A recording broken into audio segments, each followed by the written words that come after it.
জীবনে ভালো সময় আসার মূল তিনটি সংকেত কি জানেন?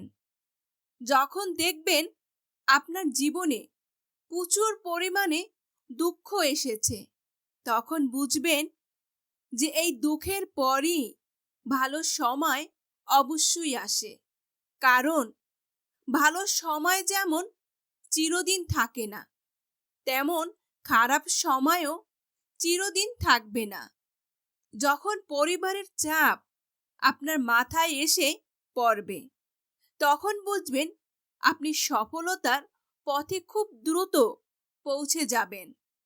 আপনার প্রিয় মানুষটা আপনাকে ঠকিয়ে চলে যায় এবং আপনার মনে জেদ জেগেছে যে কিছু করে দেখাবেন এবং তাকে দেখিয়ে দেবেন যে সে কাকে হারিয়েছে। তাহলে বুঝবেন যে আপনার ভালো সময় আসার কয়েকটা দিন বাকি আছে।